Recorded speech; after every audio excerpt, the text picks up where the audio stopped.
What's going on, YouTube? It's Power Tycoon, and I'm making a video here about PlayStation 4, Xbox720. Like, what's going on? For real. What's going on with these consoles? I mean, first off, let's go ahead and talk about 360 and PS3, where Sony and Microsoft said that these consoles have a 10-year life in them, 10-year lifespan. This console's going to be around for 10 years. Now, alright, let me just go ahead and look at this. So, 10 years. So, for Microsoft, that'd be 2015. For Sony, that'd be 2016. But Nintendo announced that they're releasing a new console next year, 2012. And now we're seeing Sony and Microsoft react. We're seeing them, we're working on a new console. We're going to release a new console now. PlayStation 4 is in the works. The next Xbox is in the works. Now, I do realize it takes several years to make a console. But basically what I'm seeing here, I'm kind of seeing I'm kind of seeing two things, or maybe a combination of both. First thing, I'm just going to get out the way. I think Sony and Microsoft are scared. Scared that Nintendo is releasing a new console. Scared at the possibility it's going to be more graphically superior, more processing power than 360 and PlayStation 3. I mean, because really, that was what these consoles were built around. It was built around power. I mean, they still had these standard controllers. I mean, yeah, they added on motion controls once they saw how popular motion controls were. So they tacked that on to kind of increase the lifespan or whatever. So we're already seeing them, despite creating these new controllers to increase the lifespan, we're seeing them kind of just move on.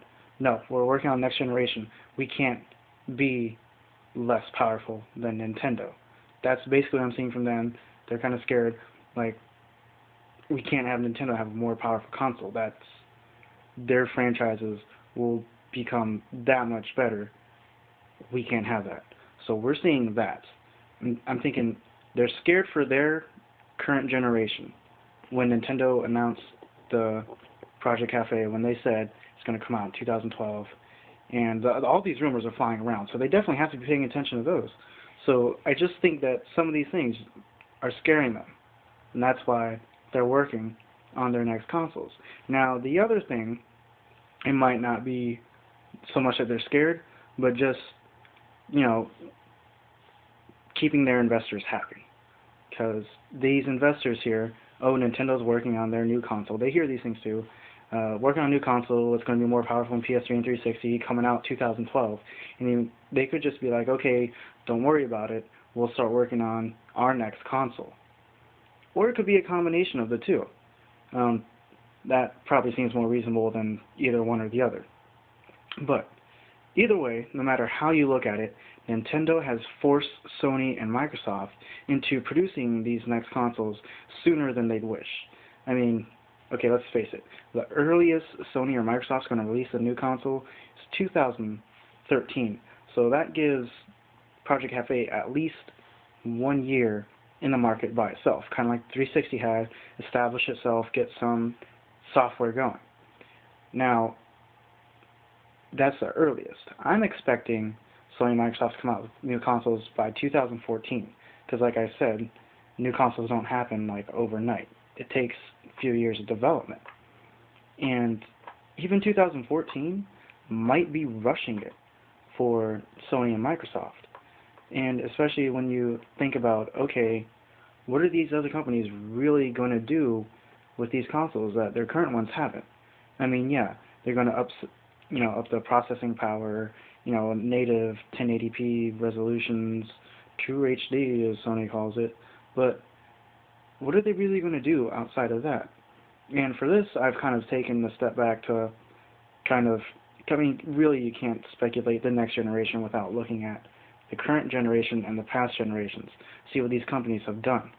Alright, so let's go ahead, start with Sony and their past generations, this one, and talk about where they can go from here.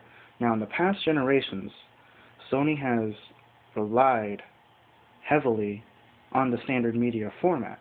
That is Sony's bread and butter as far as gaming goes. PlayStation 1 released, it's I mean, inferior to 64, but it had the standard media format. It had CDs, which was picking up at the time, became popular, and developers. It was easier for developers to make games for CDs, and that's how they got the PlayStation era handed to them.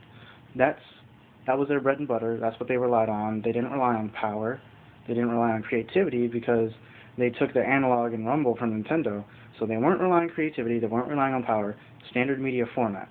Move on to the PlayStation 2. Now we have DVDs. These are starting to pick up. DVDs are starting to become popular.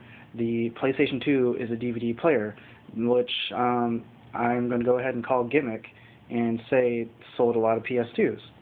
But that right there, PS2 won that generation.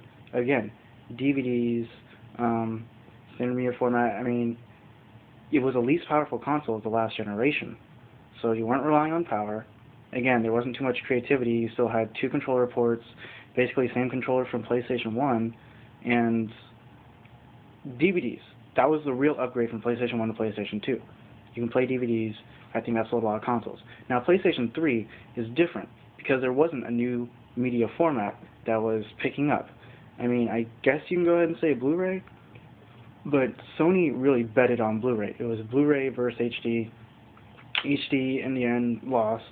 So Blu-ray kind of beat HD, but here we are a few years later.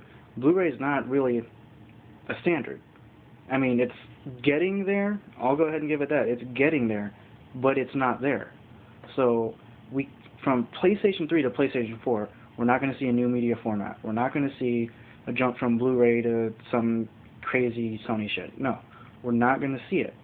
Blu-ray is still very, I don't want to say new, but I mean, there's so much potential left in it. Like, Sony's not going to run away and go on to the next media format. Obviously, we're not going to see anything too creative with Sony. I mean, watch some of my previous videos, and I'll talk about how Sony just doesn't really do anything creative. I don't know what they're going to do with their next console. I mean, yeah, they'll up the processing power, they'll up the graphics. That's a given pretty much with every generation. So they'll do that.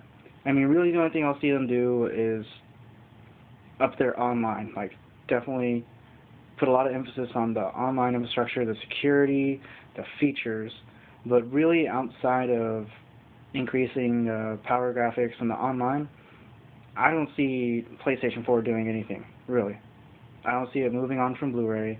I don't know. I just don't see too much going on with PlayStation 4 that has not been done with PlayStation 3. That's basically what I'm saying here.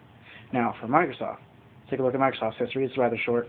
Here we have the Xbox, which was basically the online console. I mean, I'm not saying it's the first online console that was Dreamcast, but it was really the first console that put a lot of emphasis on online.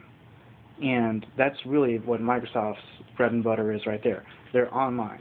Again, it's not too much like so much creativity, but they're online, and it's working for them.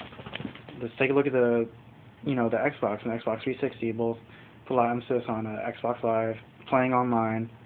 Their online features are, I mean, their online is the best. Yeah, you pay for it, but their online, as far as the features go, it's the best. So from let's see, 360 to the next Xbox, I'm not really sure what to expect either. I mean, again, it's probably going to be the same thing as Sony, up the power, graphics, and online. But I don't see what exactly these companies are going to really bring to the table as far as being different, distinguishing themselves from each other as well as Nintendo. Because we look at these companies' history, they're not really doing too much innovating.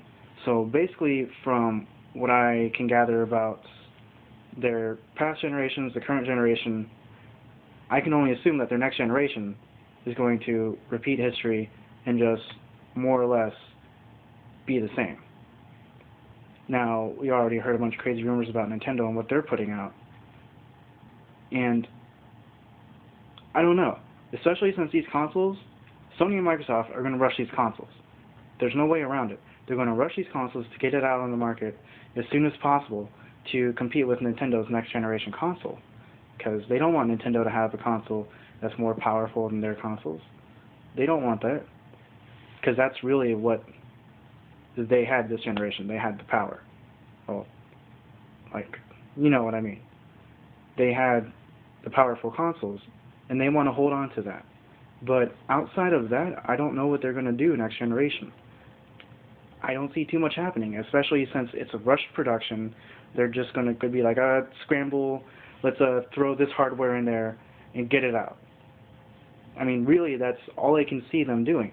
Whereas Nintendo, who was obviously working on this console like the day after the Wii came out, they're like, okay, let's go ahead and start working on this next console. They took a lot of years of research and development to come up with whatever they're going to show us at E3. It's going to be more powerful than like PS3 and 360. It's not going to use the most current, up-to-date hardware that's out right now, but it will be more powerful than PS3 and 360. It's gonna do something. I don't know. We don't really know. There's a lot of people are buying into the, screen inside the controller thing. They're at the same time, Nintendo's upgrading, but they're also trying to do something different, because they don't want to throw out just a HD console and be like, okay, well, there it is. It's going to compete with Sony and Microsoft, and we'll throw some Nintendo games on there and call it a day. No, they're not doing that. They're switching it up. And Nintendo, okay, let's go ahead and talk about Nintendo from what I can gather from their past generations, the current, and the next. Let's go ahead and do Nintendo as well. Past generations, I'm going to try to keep it brief. Nintendo has always, step one, they've released their established franchises, and they've also released new ones along the way. Not many, but they release some new IPs with every generation. And they're always changing the controller. Let's take a look at it. NES, D-pad, 2 buttons. Super Nintendo, SNES, the D-pad, the diamond button layout, the 2 shoulder buttons. From SNES to 64, analog, rumble. From 64 to GameCube, we had the dual, let me grab the GameCube controller.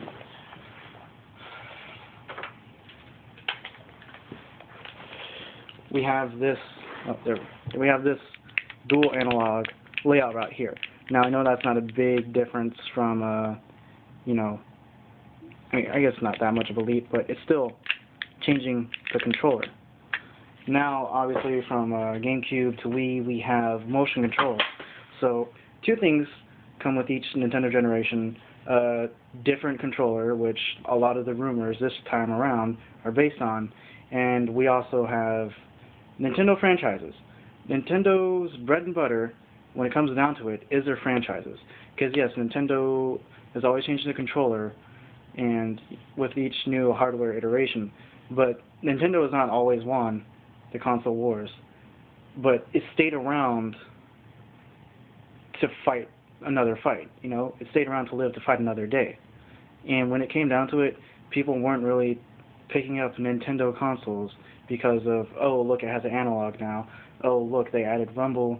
Oh, look, the diamond button layout. Oh, look, shoulder buttons. They really picked up these consoles because, look how Mario plays here. Look how Zelda is on this console. Look, it's their franchises. Nintendo relies on their games.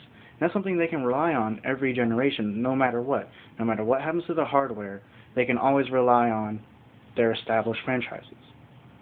And that's really what they're going to do with the next one. But at the same time, they're going to bring in third parties and have them,